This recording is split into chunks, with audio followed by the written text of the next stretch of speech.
Sahabat, emansipasi wanita,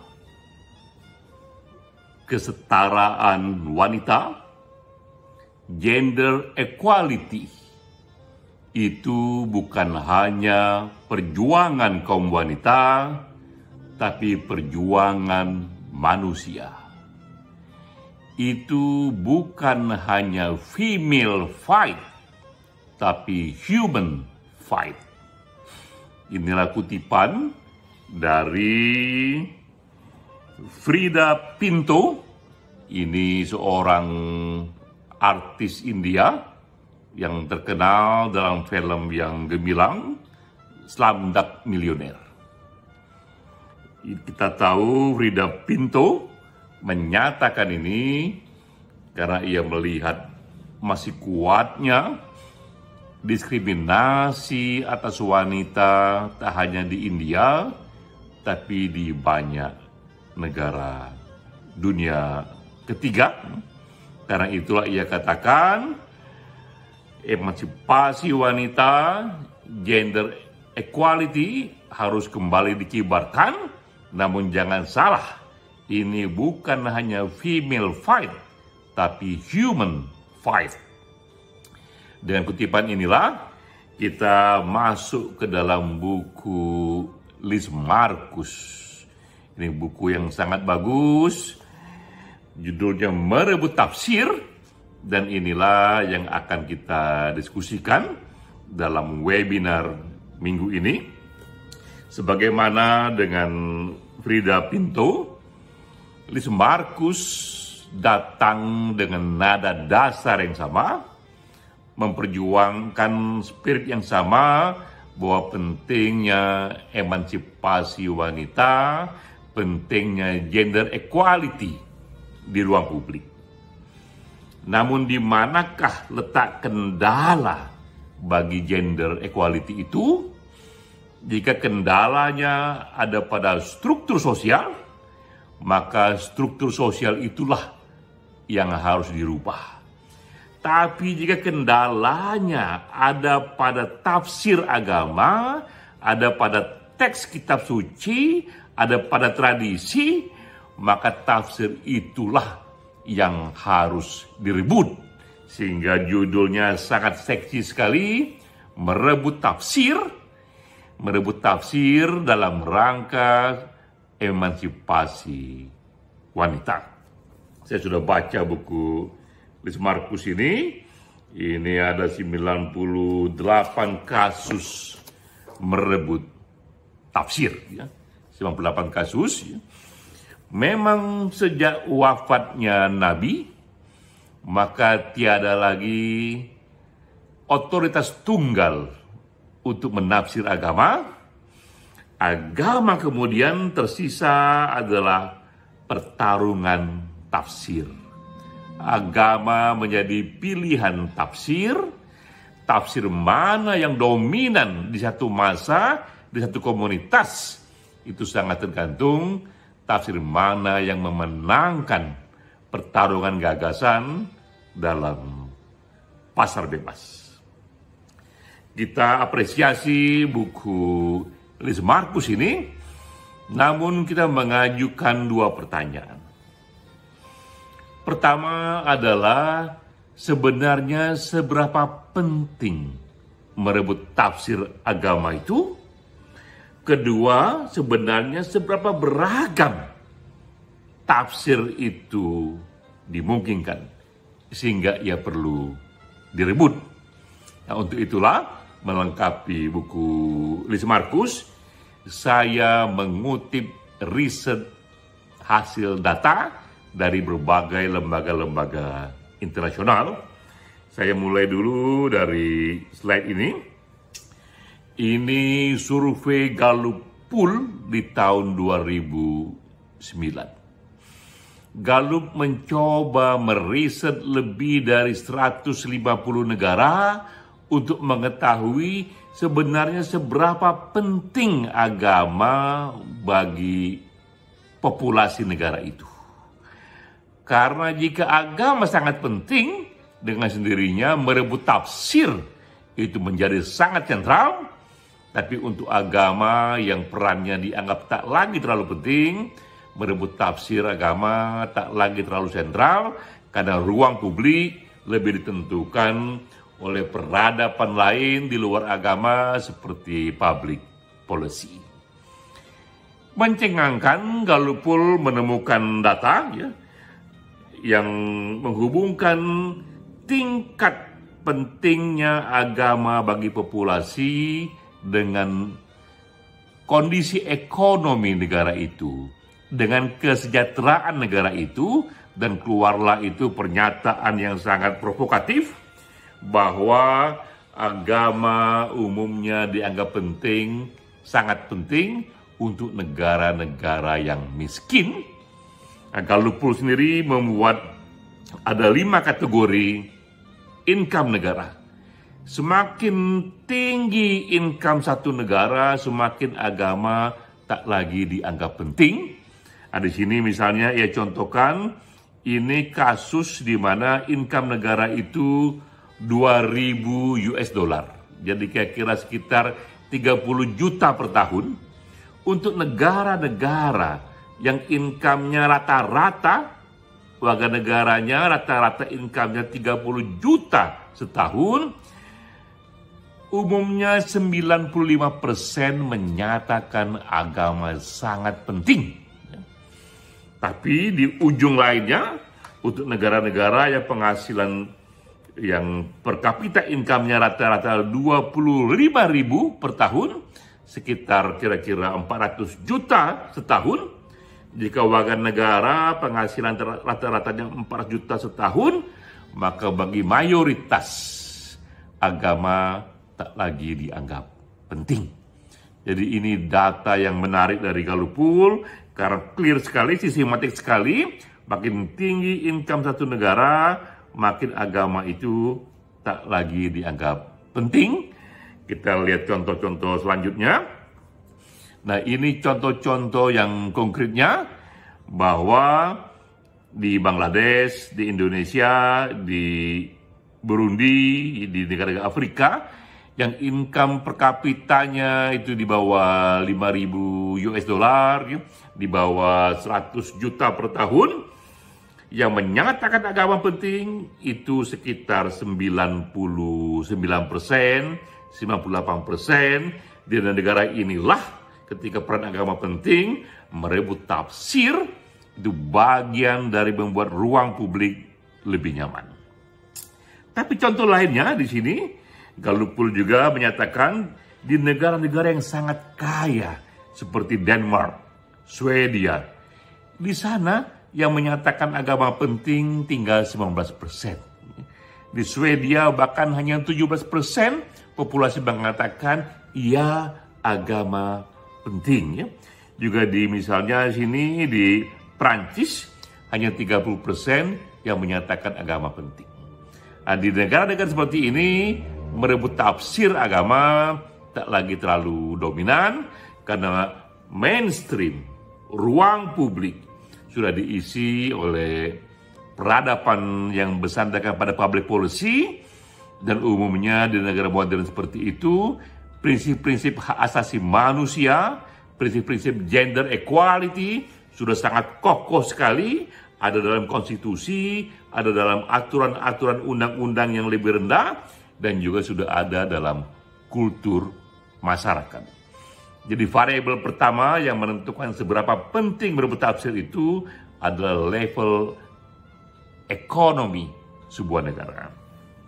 Berikutnya, kita ingin tahu seberapa beragam tafsir mengenai hak wanita, seberapa wanita bisa menafsir kitab suci secara lain.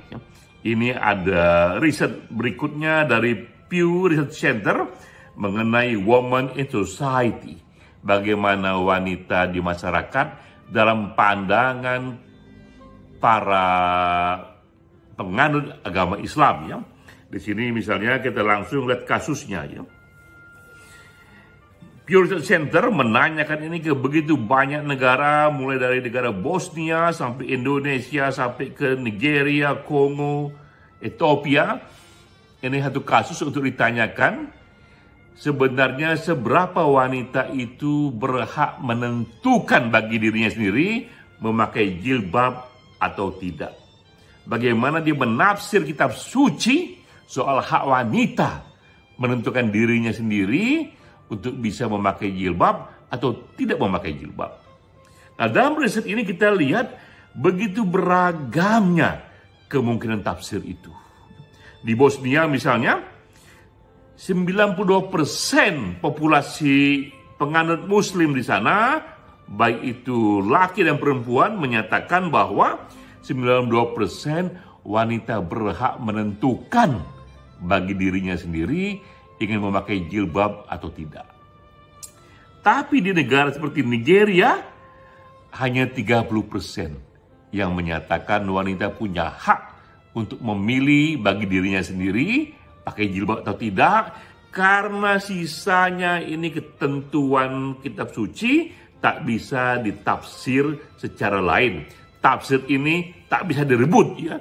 Tapi bagi banyak wanita di Bosnia, tafsir memakai jilbab atau tidak itu bisa direbut.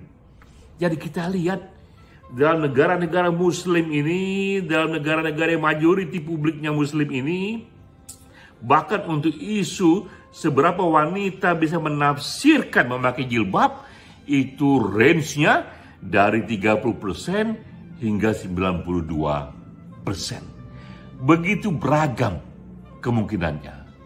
Lanjut kita lihat juga kasus kedua.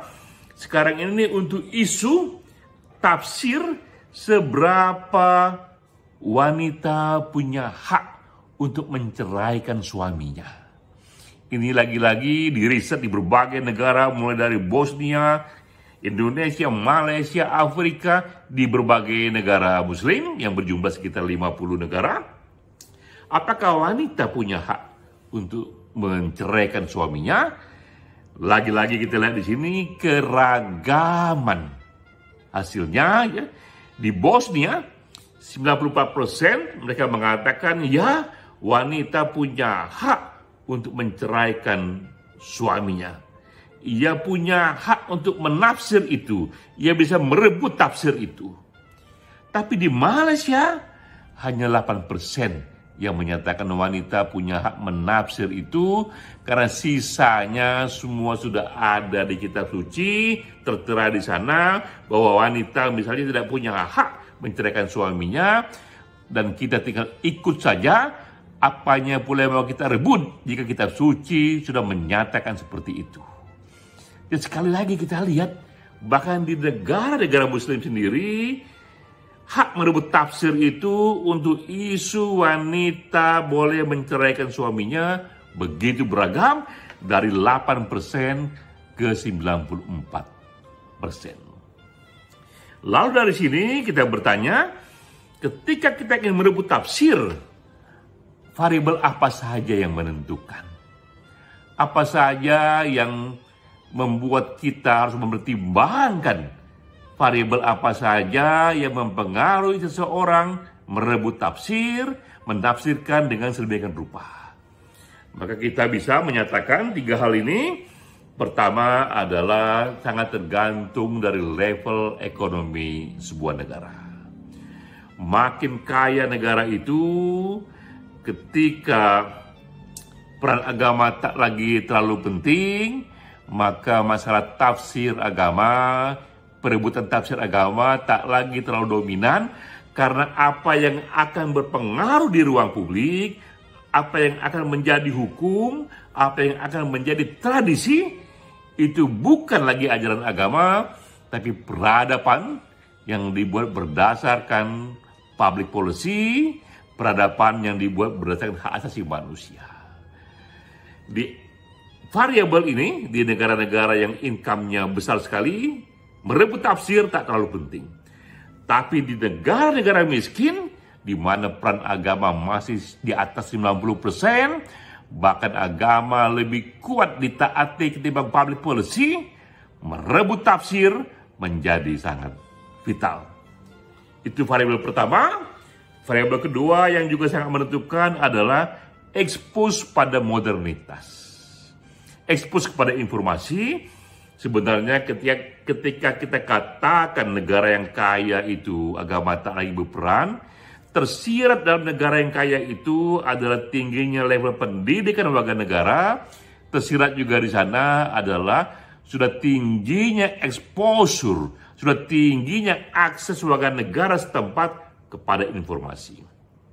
Semakin ia bisa mengakses informasi kepada modernitas, kembali sekali lagi merebut tafsir tidak lagi terlalu penting, karena yang menentukan ruang publik bukan agama, tapi peradaban yang lebih dibangun oleh public policy. Jadi kedua yang sangat menentukan adalah exposure kepada modernitas, kepada informasi. Nah, ketiga yang menentukan memang adalah pilihan individu. Pada ujungnya nanti, walau ruang publik memberikan insentif atau constraint, tetaplah individu yang menentukan ia akan memilih spektrum tafsir yang mana. Ia akan merebut warna tafsir yang mana. Karena di dunia modern ini, segala tafsir dari ekstrem kanan sampai ekstrem kiri, dari ekstrem konservatif sampai ekstrem liberal tersedia. Contohnya untuk dunia muslim misalnya, jika kita ingin menafsir soal pendidikan wanita, yang paling kanan itu ada Taliban, yang bahkan sangat melarang sekali wanita masuk ke dalam pendidikan di ruang publik dalam satu jenjang yang sangat tinggi. Sudah terkenal soal itu di Pakistan, di Afghanistan. Itu tafsir yang ada.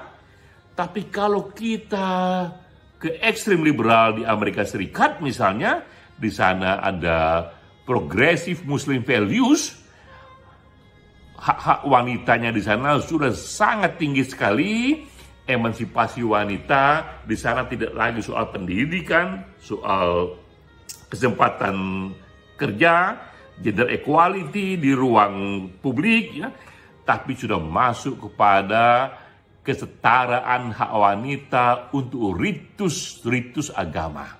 Di Amerika Serikat bahkan para wanitanya merebut tafsir yang lebih jauh lagi. Mereka menjadi imam sholat bagi semua jemaah, baik itu perempuan ataupun laki-laki. Mereka pun merebut juga di sana tafsir untuk memberikan khotbah Jumat.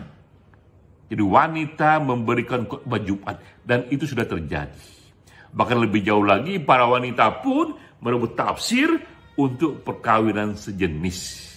Di Amerika bahkan banyak juga diselenggarakan pernikahan sejenis di masjid-masjid, juga di Eropa. Jadi kita lihat rentang pertarungan tafsir ini begitu luasnya. Dari kita ingin memilih sangat konservatif seperti Taliban, atau sangat liberal seperti di Amerika Serikat.